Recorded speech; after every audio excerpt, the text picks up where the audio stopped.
You're listening to episode 10 of the Traveling Chimps podcast.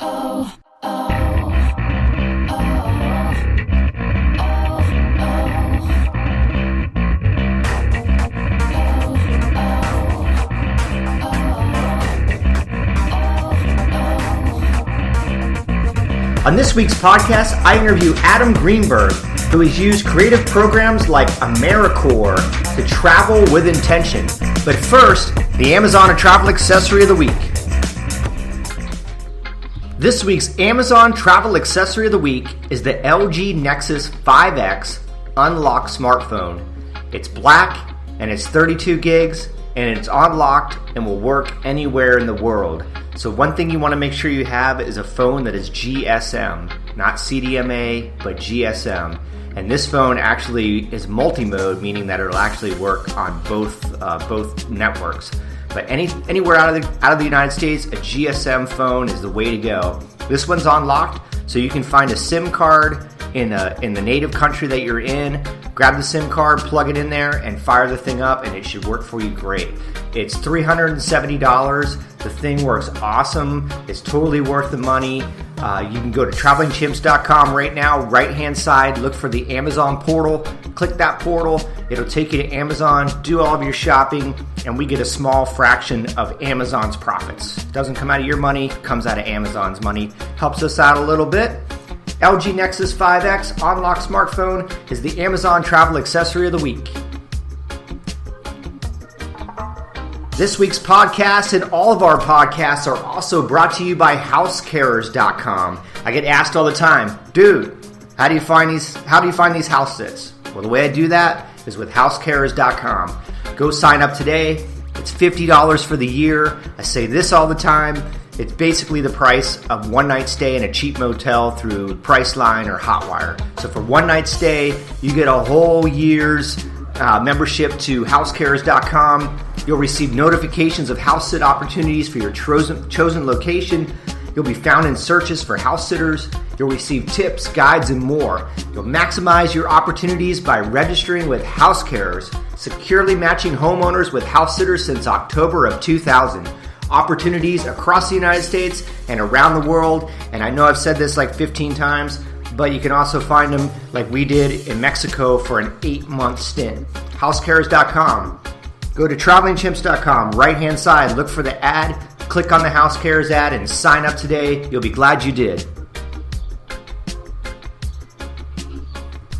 All right, folks, welcome to the show. I can't believe this is episode 10 already. I'm now double digits. And this week, we start kind of morphing into the next chapter of the book. So I'll release the next chapter of the book here in the next week. I know the last couple of episodes have sort of been alternative ways of keeping a roof over your head. We talked about couch surfing. We talked about living in an RV full time. And now we're going to start talking about probably everybody's biggest question. It's, how do you make money traveling full time? And obviously, lots of people do it. So there are ways to do it. And I have some ways that I do it. I've definitely done a lot of research myself. I've talked to a lot of other people about how they do it. And this next chapter basically starts focusing on that. And this week's episode, I talked to Adam Greenberg. And Adam has used a bunch of different programs to basically fund his travels for years now. And one of the big things that he's done is he did 2 stints with a group called AmeriCorps. And he'll get into it here in the podcast, but it's kind of like the Peace Corps for the United States, but it stays in the United States. So all the work that they do stays in the United States, and you'll hear in the podcast he talks about doing like this 10-month stint with AmeriCorps to start, and he'll get into all the advantages of that as well. And I really liked his philosophy is travel with intention, and he also is a big proponent of reforming student loan debt. And you'll hear him talk about his story about, getting into college and working his way through college and getting scholarships and using these programs to basically get out of college debt free, which is very helpful when you're trying to travel full time. I get into it on the podcast too. That's one of my biggest expenses every month is I do have a lot of student loan debt. So this was a topic that's sort of near and dear to my heart. And hey, without further ado, Adam Greenberg. I appreciate you agreeing to come on and talk with us. Oh, thanks for having me. I'm happy to talk with you. Excellent. Cool. So, I found you through the power of the internet, basically, through the power of hashtags. Exactly. It's amazing, isn't it? It's so crazy, man. Like, I think that I found you by looking for hashtags on couch surfing. Right. And I've done like 2 episodes already talking about couch surfing, so I think I've like beat that one into the ground. Yeah, but I was able to listen to the first one. Okay, cool, excellent. Yeah. I just did another one I released this week, kind of from the host perspective this time. Right. But you look super interesting to me because you kind of hit a chord that's near and dear to me, and that's student loan debt. Oh, yeah. I have lots of student loan debt, and I wish that I would have been educated as a young man about other opportunities, and it looks like you know about these other opportunities. Yeah, my condolences, man. Yeah, I know, man. It's crazy, and I'm like, I'm 41, and I'm nowhere near getting these things paid off. It's crazy, man. Student loan debt is insane, and it's so sad how it is taken over. I mean, not just whole generations of young people. That's just all they're left with, Yeah, and it seems like it's the norm. Like that is the societal norm. Like you're supposed to go to high school, you're supposed to go to college and rack up the debt because quote unquote they. I hate saying they, but they kind of want you in debt. They're making money off the interest. Right. Yeah, and that was sort of actually my expectation. I grew up in New York, and I sort of just assumed that I would go to high school, go to college, and then immediately I'd wind up with a job that maybe I wasn't so into, but just to pay back the debt that I would have incurred from college, like so many people that I know. Right. Yeah. In my particular instance, I was extremely lucky on a few fronts. One of my friend's older brothers, actually, when I entered 9th grade, the summer before 9th grade, he said to a few of us after we had our high school orientation, he said, take as many AP courses as you can in high school. He was a senior, we were freshmen. Yeah. He said, take as many AP courses as you can, any college credit you can get while in high school. It's free money when you eventually go to school, and it's a way easier way of getting that credit. Yeah, that's interesting, man. I certainly did not have that path. I struggled through high school and pretty much was kicked out of it and went to Votech for a couple of years. Okay. Which, hey, I learned carpentry, but I never really did a whole lot with it, Right. Well, that's something that's, it's good to have a trade, and that's something that, as more and more people of our generation realize that going into incredible amounts of debt for a degree that is not getting many people jobs that are paying that well or that they're into, or that when you have an economic crisis like we've had over the past 8 years, going the other route towards learning a trade or apprenticeship and doing more direct work, that's a very valuable option for many people. Yeah, absolutely. Yeah, I'm not knocking it at all, man. It's something I could always fall back on if I had to. I just never really did, But I mean, I did end up going to grad school then, and that racked up a whole bunch more, debt, because I was kind of listening to my bosses, saying, oh, if you do this, if you go get an MBA, you'll probably make 30% more. And I make good money, but I certainly did not get a 30% bump out of going to grad school, and now I have another double digits of debt. Right. I understand some companies, I guess, depending on who you're with, will pay for your MBA, right? Or if you continue to work with them for a certain number of years? Or? Yeah, I think that it used to be a lot more common. So when I went to grad school in like 2007 to 2009, I was working for an FM company, but I was working at Pfizer. But I didn't work for Pfizer. I was a service provider at Pfizer. Okay. And I know a lot of the kids that were in like my cohort, they were all Pfizer employees, and Pfizer was footing most of the bill, all if not most of it. Right. But I think they've even cut back on that. My company, I think I was allowed $2,500 a year. So I think that my 2-year program spanned 3 years. So I probably got, $8,000 out of it or something like that. Okay. So not, it's helpful, but it better than nothing. But yeah, it basically pays for one class, basically, right. I would say. But it's not the kind of, they didn't put the kind of investment into me that made me feel like I needed to stick around to pay them back. You know what I mean? Sure. So, yeah, it's interesting. I think that, being where I am now and my love of travel and my family's love of travel and our lifestyle now, doing house sits all over the world and things, I really wish, I think when I was in high school, I wish maybe somebody would have came to my school and educated us about, AmeriCorps or other programs like that might have gotten the wheels going in my head that maybe I should go down a path like that. And I'm not even 100% sure what that means or what AmeriCorps really is. And that was one of the reasons I wanted to have you on to talk about it. Sure. Yeah, I'd be happy to talk about it with you. And going to schools actually is sort of, I've done a little bit of just that, talking with high school students. And that's something that, I might have said before, I just turned 30, so I've been reflecting a lot on my 20s, and I'm very grateful for them. Yeah. They've essentially been a debt-free decade backpacking through what I consider to be work with meaning. Only because I was lucky enough to listen to the advice of my friend's older brother, continue to do well in school, earn a scholarship to college, and that is what allowed me to graduate debt-free. Yeah. Which is I didn't really appreciate it at the time, but I'm so lucky for it. And so now I've been thinking something I'd like to do more of is exactly what you mentioned, go to high schools and talk with students about just being aware of the costs of college and the opportunities that college may or may not provide in reality. Right. Rather than what many people were sold and led into debt to believe it would lead them to. Yeah. And other opportunities like AmeriCorps. Yeah.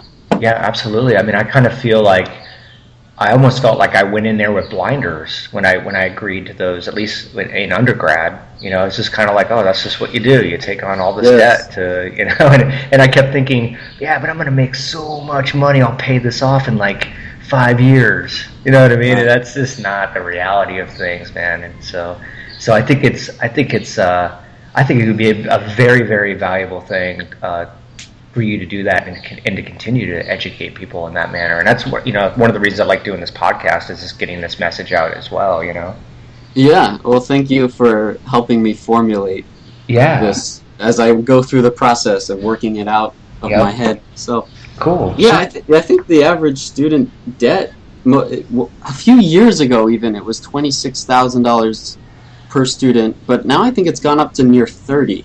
I would not be shocked by that at all. Because I would guess that my undergrad's probably that, or was that at one point. Right. Yeah. And I went to a cheap school, man. I went to a state school. Okay. Yeah, state schools are good options. Yeah, and I went to UMass Boston, and it got a lot of value out of that school. We had a lot of professors from surrounding, bigger schools like Harvard and MIT, and so you were getting a lot of the same professors, but for a fraction of the cost. But it still costs a lot of money, even at the state school level. Right, and that's the thing that I learned about undergrad as well. In the real world, in the job world, it seems that nobody asks you where you went to undergrad. If your degree matters at all, maybe perhaps it's if you went to a famous school, or if and there's a difference between being famous or being a good school. Yeah, that's true. Or if for your graduate degree, perhaps a more specified program that might make a difference. But undergrad, not so much. Does it matter? I agree with you. I mean, if you're applying to an accounting job, then maybe you should have an undergrad in accounting. But for the most part, I mean, I have an undergrad in medical anthropology. And then nobody ever asks about that. But I guess by having it on my resume, I've proved that I can set out to accomplish something and complete it. I guess that's what I kind of see of undergrad being. And I've hired hundreds of thousands of people in my career, and I can't remember the college education ever being the differentiator between hiring or not hiring somebody. Right. You know. Yeah, so I think this is a conversation that people are beginning to, or not beginning to, but at least it seems like it's more prevalent, that we're aware of incredible amounts of debt and the options that it either provides or limits people to. Yeah. In conjunction with other economic crises that we're facing. So Sure. finances are certainly an issue for many people. Absolutely. Yeah, changes in technology too. You know, I have a lot of musician friends and a lot of friends that went to school for audio engineering and running recording studios, and technology has abolished a lot of that at this point. A lot of bands are just recording in their houses with their own technology or their own laptop and GarageBand, and, you know. Right. So, but there's still schools out there that are kind of touting, come to our school, we'll teach you how to be an audio engineer, but there's no jobs out there once you spend the money to go to the school, you know. Indeed. So yeah, interesting stuff, man. So what is AmeriCorps? What is that? Oh, sure. I just want to mention, I'll come back to this later, but I'm glad you talked about technology, because that's another huge factor in education and how it's changing colleges. Cool. I'll make a note here to circle back on that. But as for AmeriCorps, the very simple definition that most people hear about AmeriCorps is that, and they don't like us to say this, but it's the domestic Peace Corps. A lot of people are familiar with the Peace Corps. Yep, yeah, I've heard of that one. A volunteer program of international cultural exchange. Okay. So AmeriCorps is the domestic version of this. It's a government program. There are various programs within AmeriCorps.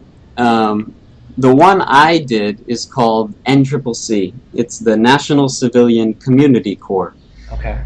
And its goal is to develop leaders and strengthen communities through team-based national and community service, partnering with nonprofits, municipal governments, or state government, federal government. It was an incredible program. It's essentially a 10-month program, and the one I did, as I mentioned, NCCC, this is a traveling program. So this one specifically is for 18 to 24-year-olds. Okay. And you are placed on a team with 12 other people, and you do 4 different 2-month-long service projects throughout that 10-month period. So, for instance, I was based out of a former military base in Sacramento, California. Okay. And throughout my 10 months of service, the first time I did it, my team and I served with Habitat for Humanity in Santa Fe, New Mexico for 2 months, building houses. Cool, it's a cool spot. Yep. And the really interesting thing about AmeriCorps is you learn a lot about the issues going on in our country. So Santa Fe had, because of the art scene in Santa Fe, one of the ways it was described to me, Santa Fe has a very big art culture, which has driven up the cost of affordable housing, which is one of the reasons why Habitat for Humanity was working in Santa Fe. Okay, makes sense. So we spent 2 months in Santa Fe, and we went to Biloxi, Mississippi. We worked as student teachers in an elementary school. Oh, that's cool. So it's not necessarily just physical labor. Yeah. Working with Habitat, but it could also be various nonprofits or tutoring or doing academic type work. So we were student teachers in an elementary school. I worked with a 6th grade math class and a kindergarten class. Then we did another project 2 months in New Orleans after Hurricane Katrina. This was in 2008. Okay. And New Orleans was still recovering tremendously, still a mess. Yeah, right.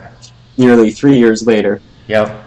And then our 4th project, we went up to Great Falls, Montana, and we worked with the Senior Citizens Center and did some trail work in the woods. So the great thing about AmeriCorps and CCC, if you like to travel with other young people and serve your country by learning about the issues going on and doing important work and getting exposed to a variety of types of work and types of need, it was an incredible year. Yeah, it sounds it. I mean, it sounds like there's not a lot of monotonous. I can't say the word. Jeez, monotony. Yeah, monotony. That's a tough one. But it sounds like you don't get bored. You're doing something different every couple of months, and it's very different than the last thing you did. Oh yeah, it was very exciting, and there's some good cities too that you hit. Yeah, I mean, there's a wide range, right? You could be in a major city, you could be in the middle of the woods. Mm-hmm. So you got to be flexible, but it's fantastic. It was one of the best years of my life. I served with AmeriCorps after college. Okay. Sort of ironically, because I graduated without any debt, I found myself with the freedom when I graduated to say, well, what do I want to do? Maybe I'll join the Peace Corps because that sounds like a really cool thing. Yep. But then I heard about AmeriCorps and I was like, well, maybe before going abroad, maybe I should explore my own country. Yeah, right. So, yeah. I'm really glad that I did that. That is cool. So obviously, that all sounds like extremely rewarding work. Everything that you just mentioned with all four of those gigs. Incredibly. What else would attract young people to want to do this? Do you get some sort of help with your school or some kind of credits, or what would influence somebody to want to do this? Right, great question. I'm glad you asked that. So aside from the intangible benefits, which I've sort of been getting at, is how it basically changed the whole course of the last decade. It set me off on an incredible path of traveling and doing work that I consider to be work with meaning. But aside from that, there are a lot of tangible benefits. So AmeriCorps, first of all, they defer your student loans. If you have any student loans, they defer that, and they'll pay the interest on those student loans during that time period. Okay. So you're not accruing any costs in that regard. Yeah. If they're federally subsidized student loans, there is a difference between the unsubsidized ones. Right. But they cover all of your costs. So your housing, your food, insurance, you're traveling parts of the country for 10 months. So all of that is covered. You're also paid a small stipend. It's not much money. I mean, don't get into AmeriCorps for the money. Yeah, right. But they do provide you, a small stipend, which is good for going out on the weekends or on free time. Yeah. And they cover all those expenses. It was a wonderful year. I could say that I would think every young person would only be so lucky to participate in an AmeriCorps service year. Yeah, and I'm sure it looks great on your resume too, I would think. It does. Yeah. And it helps in that regard. It helped lead me to a number of other opportunities in my past decade. I know it certainly helped on my resume. Yeah, absolutely. So, what other? It sounds like you were kind of alluding to this, but what other organizations and things like this have you gotten involved with over the years that kind of allowed you to, the ability to travel the world and see other cultures and all that good stuff? Right. So in AmeriCorps NCCC, on your team of 12 people, we traveled the country in a 15-passenger van. So it's a cross-country road trip of national service. So you can imagine all the fun it is when you have a group of young people living and working together 24/7. They become like your family. Yeah, I bet. So because we traveled so much, I really enjoyed traveling. So after AmeriCorps, I joined a nonprofit called BioTour. A nonprofit called what? We were called BioTour. BioTour, okay. And essentially we bought two 39-foot 1989 Bluebird school buses, like big yellow school buses. Yeah. And we put solar panels on the roof. We converted the engine to run on recycled waste vegetable oil. Yeah. Because it was a diesel engine, and the diesel engine was initially designed to run on peanut oil. Yeah, right. So we put solar panels on the roof. We converted the bus. We transformed the entire bus. We took all the seats out and turned it into a livable space on the inside. Yeah. And on these 2 buses, there were 13 of us, and we traveled the country during the 2008 election, giving presentations about renewable energy and encouraging people to vote with clean energy in mind. Ah, that is awesome, man. It's amazing. Yeah. So where all did you guys go? Did you just do the back and forth across the entire United States, or what? Yeah, so we had 2 buses on a northern and a southern route. Okay. I was on the warm southern route. Nice. Good call. And we went across the country. We stopped at a lot of colleges, high schools, community events. We would give tours of the bus and presentations. We partnered with organizations that were working to encourage clean energy to be a part of the campaign for voting. Worked with the Energy Action Coalition and the Power Vote campaign. We also had a documentary crew. 3 of the people on our bus were videographers, and so we have a whole series of episodes from our time. Oh, that's cool. Yeah, it's fantastic. Where can people find that on like YouTube or something? Yeah, if you search YouTube, our YouTube name is biotour.org. Okay, cool. Yeah. I'll find it and put it in the show notes. How about that? Oh, thank you. Yeah, that'd be cool. I want to check it out too, man. That's awesome. I love all the renewable energy stuff, and it's great. It's a good cause to be behind, man, because it's definitely a serious issue, you know? It's so important. And just traveling the country in that regard, you learn, you meet so many people who are inspired and excited about these issues, and you see people that are doing good things, and so you learn that you don't always have to believe the cynicism that we might hear. Yeah, it's very inspiring for yourself too, and again motivating to yourself to hear it too, and that what you're doing or providing, the information you're providing is, you know, the people are excited about it and going to learn and go do something with it, you know. Yeah. That is awesome. So yeah, I worked with BioTour for a few months during the 2008 election. Okay. Eventually, I worked at the very popular shoe company now called Tom's. Oh yeah, familiar with that. With every pair of shoes that Tom sells, they give a pair to a child in need. Right, that's right. So that was in 2009. Tom's was still a very young company at that time, so it was a really great opportunity to work in a new space of what was becoming social entrepreneurship, as people began to call it. Yeah. Learn about how to build a company that is doing well while also doing good. Mm-hmm. Which is important, man. I think that more and more companies are in tune to that. A lot of companies have these, you know, corporate sustainability programs that include, you know, philanthropy or percentages of profits going back, or just using minority-owned companies, or, you know, that sort of thing. So I think customers demand it. Yes, or more customers demand it.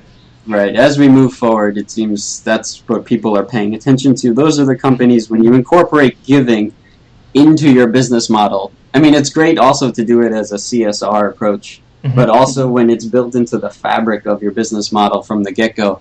Absolutely. That become the genuineness is good for business on the return side. Absolutely. I think it's a great way to encourage people to join your organization as well. You know, I think a lot of younger people are looking for that. They want to feel like what they get up every day and do is bigger than just a paycheck, you know. Right. At least I hope that that's what people think. That's what I think. I think a lot of people do. I think so too. So and part of reforming student loan debt is how we can enable more people to have that opportunity. Oh, absolutely. Yeah, absolutely. So how long were you at Tom's? Right. So this was an internship. So I was at Tom's for about 5 months. Okay, cool. Yeah, and then after that, I did some community organizing up in Portland, Oregon. Mm-hmm. And then I applied to serve as a White House intern, and I was accepted for that. So, and that was an incredible experience, and something that I guarantee wouldn't have happened if I had not written so much about my time with AmeriCorps. Right. So I mentioned that in my application quite a bit. Yeah, that's good. I'm sure that was a good move. What all did you do for the White House? I worked at the White House Council on Environmental Quality. Excellent. Particularly, I was working on a report for Vice President Biden called the Recovery Through Retrofit. Okay. It was part of his middle-class task force to help grow a green job economy and encourage people to retrofit and weatherize their homes towards renewable energy incentives, making solar panels more affordable. Right. When I think of retrofitting, I think of retrofitting lighting. I mean, that's part which of is part of it, certainly. Yeah, Every time people say retrofitting, I think of lighting. This kind of synonymous at this point, I guess. That's awesome, man. That is really cool. We spent a good portion of last year in Washington, D.C. Oh, did you? Kind of surrounded by all of that for a good part of the year, man. It was kind of cool. It was eye-opening for sure. Is that why you're in Mexico now? Right. We spent the year there. We're like, dude, I'm out of here. I'm going to Mexico. I understand. No, not at all. But I hear so many people with the current election cycle and the craziness of it. I hear so many people making comments like that, like, I'm going to move to Canada, or I'm like, really? I don't know if Canada wants you, really, but I keep seeing people putting hashtag like Trump wins, I'm out of here stuff. I'm like, oh boy, I don't know. Right, and then on the other side, though, people were saying they were going to go to Canada if Obama won. That's true. I don't know. I never looked at the statistics. I highly doubt that there was much of a change, and I don't think it's very easy to go to Canada. I don't think Canada. Yeah, no. Yeah, I don't think so either. Coincidentally, I actually am going to Canada. Right. When are you going, on Wednesday? Yeah, this Wednesday. That is awesome. And what are you going to be doing? So actually, this is a fantastic tie-in. So perfect. In AmeriCorps service, I didn't mention actually, but one of the other benefits you get is a $5,000 education award. Okay. That can be used either for paying back student loans for undergrad or for a graduate degree, which is a fantastic bonus. And there are many schools will actually match that education award, turning that $5,000 into $10,000. Wow, that's cool. Yeah, because schools and employers, they value the skills. It's not just tangible trade, but also the soft skills, the communication skills, team building that AmeriCorps members learn during their year of service. Right. So schools want to give scholarships to AmeriCorps alums. There's also a new initiative called Employers of National Service that directly seeks to hire AmeriCorps alums. Yeah. As well as Peace Corps alums and other members of the service. Right. Sounds like a smart thing to do. In my case, I was very lucky. I had no debt. So this education award, it's good for 7 years before it expires. My first term education award expires at the end of June of this year. And if I don't use it, I'll lose it. Okay, gotcha. So I am using this money for a NOLS course. Have you heard of NOLS? No, what is that? NOLS is the National Outdoor Leadership School. Okay. Similar, some people might have heard of Outward Bound. Yes, I've heard of that. They conduct incredible outdoor adventures, expeditions for people of all ages. Okay.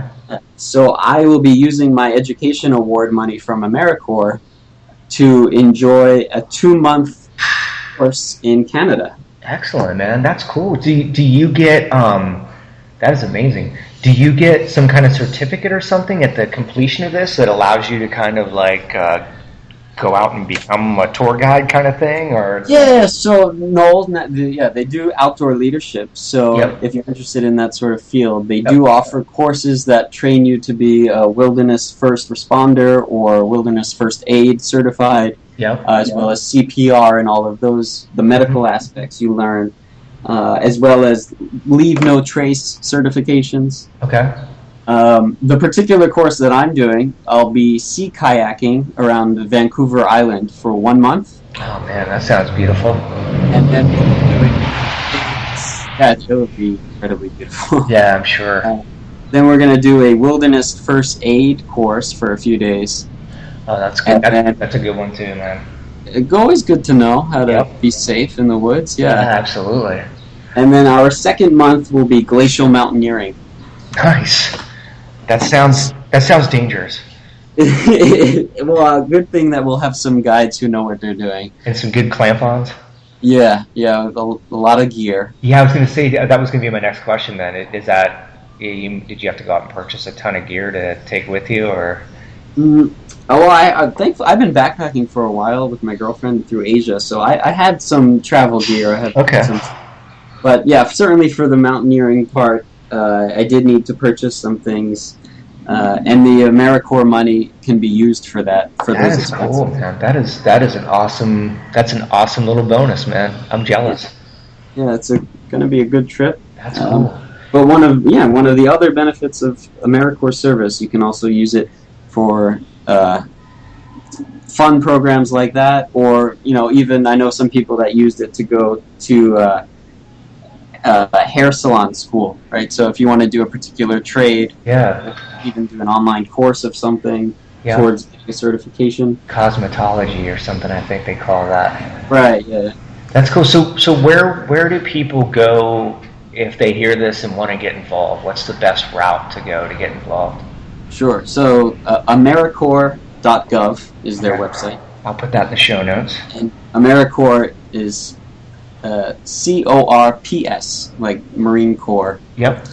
And as I mentioned, AmeriCorps has various programs. There's there's AmeriCorps Vista, which is actually the original AmeriCorps program, where you might work with one nonprofit or one government organization for your whole 10-month term. Mm-hmm. So, yeah, it depends what you're interested in. If you're whatever your between 18 experience. and 24, you could do the traveling one. If you're really interested in the traveling one and you're a little older, you could also be a team leader, which is what I did in my second term. I served twice with NCCC, and in my second term, I was already older than 24. But you could be a team leader. Oh, that's cool, man. Yeah. That is cool. So, and where can people find you? Where can people follow along on your adventures? My website is adamgreenberg.com. Perfect. I'll put that in the show notes. I'll put your Twitter in there as well. That's how I found you. And are you planning on? I'm sure you're planning on posting lots of pictures and all this of Vancouver and the mountaineering and. Well, I would love to. Actually, NOLS is like a no technology course. So okay. I'm taking a very old school camera. Okay. I won't have my phone or anything. So. Man, I guess the only reason I said that is because I really want to see it. Yeah. Well, maybe afterward I'll be able to post some pictures. But awesome. I hope you do, man. That'd be cool. Yeah, all right, man. Well, I appreciate you coming on, man, and talking to us, man. I really appreciate that. Thank you for having me. Yeah, definitely. Maybe I can have you come back on again when you complete your courses here, and we can talk more about it. Yeah, I'd be happy to. I'd also love to hear about what you and your family are doing in Mexico. Yeah, man. Anytime, man. Hey folks, so that's it for this week's show. I'd like to thank Adam Greenberg. What a cool conversation. I hope this inspires other young people to go out and look for these alternative programs, or go look for AmeriCorps. And I'll put the links in the show notes so people can easily go find that. You can find Adam Greenberg on Twitter at AmeriCorps Adam. And you can also find him at adamgreenberg.com, where you can find out more about reforming student loan debt and traveling with intention. And you can find us on all the social media platforms: Twitter, Facebook, Instagram, Pinterest. Everything's Traveling Chimps. So go find us, follow us, comment, ask us questions. I definitely love answering people's questions. I wouldn't be hooking this mic up if I didn't. So hey, until next week, take care. Oh.